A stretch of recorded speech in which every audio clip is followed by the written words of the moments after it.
Abs, thanks for joining me. That's How are okay. you today? I'm good. I'm hot, but It's I'm very alright. hot. Yeah. We're on like the third floor in Yes. this building. It's a lot. So it's a very exciting time for you. Your EP came out, Learning to Know Myself. It did, yes. And you had your UK tour. Yes, I did. Have you had a highlight of this year with all this going on? Oh my gosh. I mean, I think the tour was probably the highlight so far. Like, it can't not be. That was amazing. It was a smaller tour than my first one. So I did a tour back in 2024, and this is my second tour I've done. This one was like completely self-funded and managed to make enough to pay people. So I was very proud of that. Yeah. Had some of the best gigs ever that weekend, and I just really felt like it was it felt like a turning point for me, because all the gigs felt like there were people that have seen me before that have said that was the best gig they've seen so far. So it just, it definitely felt like a really like big moment, and I loved it so much. What was it like organising it and doing all the budgeting and everything yourself? Because that must be so stressful. Like, it's such an exciting thing, but at the same time you have the stress of it. Yeah, it was definitely difficult, and for some reason this time felt harder, even though there were less dates. So the first tour I did, it was 7 dates across 9 days. This one was 4 dates across a week. So it was like, but it felt for some reason like more difficult to organise. It felt like harder to push tickets. I think there's just a real big problem at the moment when you're putting on events to like push tickets and sell tickets. And I get it, because people were struggling for money and people are busy and like everyone's got their own thing going on, but it just felt so hard this time to like promote it and to budget and all of that. And I almost cancelled it at one point. Oh, wow. Yeah, it got to that point of being like, I can't pay people if this is how many tickets are sold. But there's just that problem of people buying last minute and stuff. So it was hard. It was a lot of work, especially as I have a 9 to 5 at the same time. So it was definitely lots of like 2 laptops going at the same time. Lots of admin. I was working from like 8 till like 11 some days. Like, it was busy. But it was so worth it. I would do it again and again. I'm literally like thinking about the next one already. Yeah, I guess to have people come to you and say it was like the best show of yours they've seen and things like that. Yeah. It must be so rewarding. Yeah, absolutely. And me and my band did a debrief after, and we were talking about what went well, and everyone said logistically it was so smooth. Everyone had a good time. It felt like everyone was really tight on stage. Like, we all just had a really, really good time. The only thing that we thought we'd do different next time is like have more funding to be able to like do a bit more. So like have the tour van back again and go to more dates, sell more tickets, push marketing a bit more, work with like a PR company maybe. So it was just really positive all round. Yeah, it was really cool. Oh, nice. So you created a visualizer for every song on the EP. Yes. Why was that something you wanted to do? That's a really good question. I think when I wrote some of the songs, the visuals came to me while I was writing it. So I was like, well, I have to make this. But I think it was just to help with online content, and to have the visuals to go alongside the songs does go a long way. I think people are more attracted to seeing what it looks like, and I think it's exciting that I have that. And I want to start building up my YouTube account, and I think pushing the videos has helped that. Like, I've seen my subscribers go up, so I think I want to bring back long form content. Because I'm not a big fan of like TikTok or Instagram, but I do it because I have to, because it's part of the job.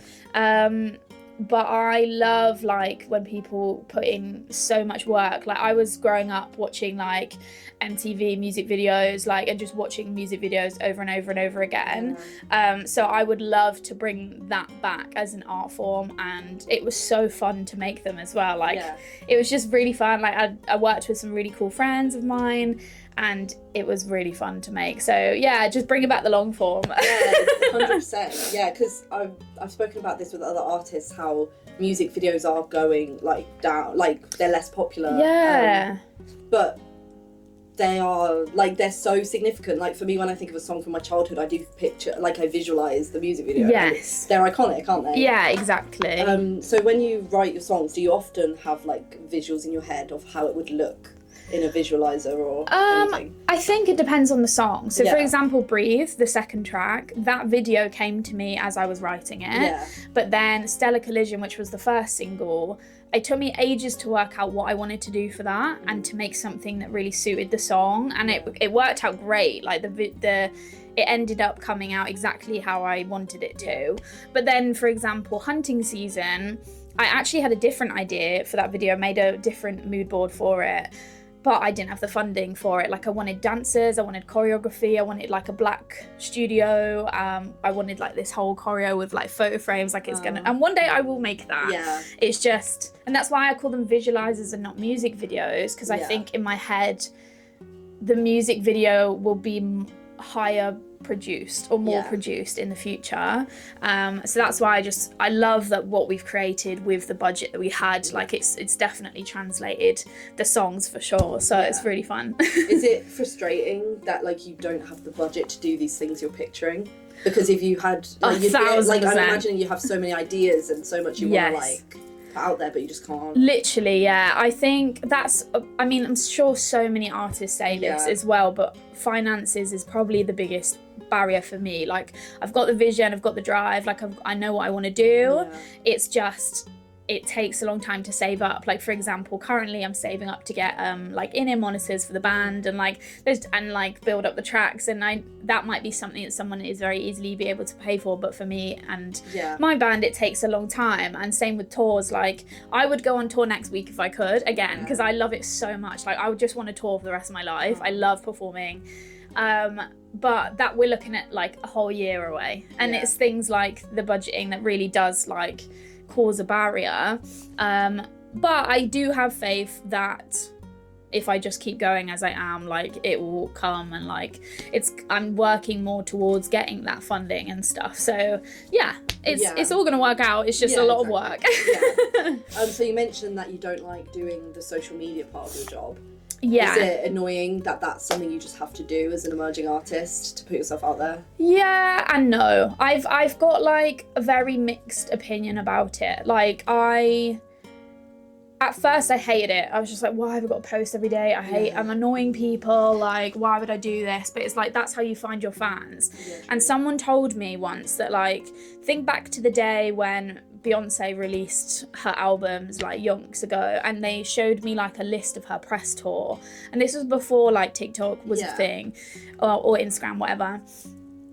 She had to like travel around the United States, like doing these tiny little radio interviews, like all these things, and it's like, you think we're actually kind of lucky to have social media as a platform now. Like, yes, people should still do press releases, tours, interviews like this, for example, to talk about your music. But the fact that we have these platforms to be able to reach so many people is such a privilege. It's just readily available for everyone. Isn't it? Which is like, we're so lucky to have that. It just means that it's harder to push through because there's so many people that can access it now. So it's hard work, but it's definitely a privilege at the same time. So I'm very mixed opinion about it. So what's the best live show you've been to, a concert? Oh, wow. Do you go to many?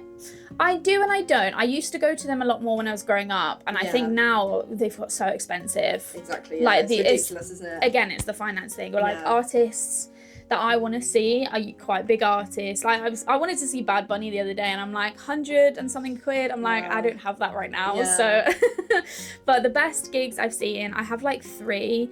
Beyonce, her Renaissance tour was just start to finish immaculate, like literally immaculate. And that was the second time I've seen her. I saw her before as well, but that was just 3 hours of goodness, like, and I just could not believe that I was watching what I was watching. That was so good. The second one was RAYE. I saw her I've seen her a couple of times. So I saw her at Glastonbury, incredible, and then I saw her on my birthday actually at the O2 recently. So amazing, like, and I went with my partner Zach, and he's not the biggest fan of her music. Like, he appreciates her as an artist, but that's not his genre that he would go to. But he said it was just incredible. Like, she's the sort of performer everyone can appreciate, because she's clearly just so talented. And her band, like the way that the band, I'm a big thing for performers. Like, when me and my band rehearse, we sometimes just have performance rehearsals. And like, I don't care what it sounds like, I just want you to practice performing, because it is something that people don't realise you actually have to practice. Like the stage presence. Exactly. And that takes work. Like, some people have it, some people don't, but also you can work on it. So we work on it a lot, and I loved RAYE's stage presence and her band stage presence. Like, there was this one bit, sorry, I'm really ranting about how amazing this was. It was really good. I went to the O2 as well. Good. There's this one bit where like it was like the rave bit, and her like string section were like standing up waving their bows in the air. I was just like, are you kidding? Like, I was like weeping because of how nice that was. It was so good. Yeah, and she has such a good connection with the audience as well, doesn't she? Like, she speaks a lot and stuff. And then the third best gig I've seen was Doechii at Glastonbury. Oh, I am so lucky that I was there. Like, that gig was incredible. Like, the way she, like, it was seamless, and the choreo, the dancers, I genuinely, I can't wait for her to release more music. Like, it was so good. Do you go to many festivals? No, I've been performing at quite a few recently, so that's been really nice, because it means I've got to see more festivals and like go to more around the UK.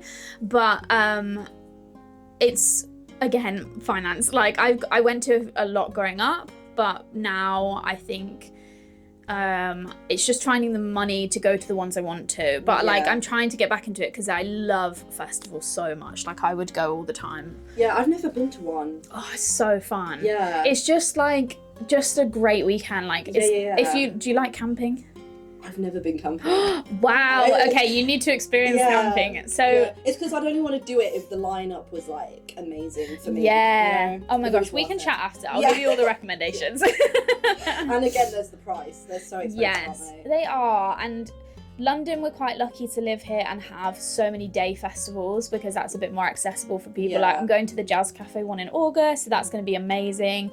But I just love festivals. Like, what do you mean I get to see like 10 gigs in one day? Yeah. Like, that's the dream. Like, even if it's only 3 of your like favourite artists, seeing them all in one day, that's incredible. Yeah, I love it. I love it so much. So what's your experience of the music industry been like so far? That's a good question. I mean, overall, I try and see everything as a positive. I'm quite a positive person. I find it hard from a personal level. Just I used to compare myself a lot to other people, and I used to feel like I wasn't doing enough, or that I'm not as good a singer as her or them, and I think from that took a lot of personal growth for me to actually feel quite assured in what I'm doing and what my talent is and where my talent lies. And I think that comes with finding the right people around you as well, because I don't know how to describe it. I think it's like you need the right people to support you and to uplift you. You kind of like, you start to suss out who's like actually your friend and who's just there to try and like get something from you. Yeah. And I think that takes a lot of practice, and you get to know. But I feel like I've built a really good support system around me now, both in and out of the music industry. Yeah. Like, my family and friends are so supportive and come to loads of my gigs. Like, even if they've seen me a billion times, like, they're still coming because they want to support. But then in the music industry, I've got my partner Zach, he's my producer, so we work on everything together. Yeah. So that's so lucky that we do that. Like, we do all the writing up in our house. Like, it's just really nice. And then my band, like, even though we're not playing gigs that pay loads of money, they're there traveling around the UK because they just love it and they want to support me. So I think that's a big thing, is about the music industry is hard. You just got to find your support system, for sure. Yeah. So did you meet your partner through the music industry then, if he's producer? Yeah, so we went to uni together in Sheffield. So that's where I kind of started as an artist. Yeah. So, and that's where I started building my support system, I'd say, like within the industry, because I grew up in Bristol, that's where I'm from. Great scene, amazing culture, but I guess there wasn't loads of people around me other than like my sisters that also loved music, and there was only like 6 people that did A-level music, so it was very like, I don't know, I guess I didn't really learn much about being an artist as such. So moving to Sheffield, doing music at uni, that's where I met everyone that was very like-minded. Like a lot of my closest friends now went to uni with me and were on my course, so like it was amazing, and that's obviously where I met him. And I met my good friend Rory as well, and he was the first producer I worked with to release the first like 4 singles. And that was such a crazy experience, like to hear songs I'd written come to life, because I'd never really like knew much about production, and I wanted to do music tech, but I never did, and it was just really cool to like work with people and finally hear my songs and release songs for the first time. Like, that was amazing. And what does success mean to you? Whoa. Heavy question. Oh my gosh. What does success mean to me? I think success for me is knowing that I have worked my hardest to do something, which is kind of lame, but what I mean is I'm thinking about like tour, for example. Like one of my goals was to sell out the tour, like sell out all the tickets. It got to the point where I knew that wasn't going to happen. I knew that we weren't going to sell out every single night. So I then had to like change my mindset and be like, okay, like, but at least I know I have worked so hard to get to this point. You did your best. Exactly. And I think it's like making sure that I've done my best, I've worked my absolute hardest, and I've enjoyed it. I feel like that is success.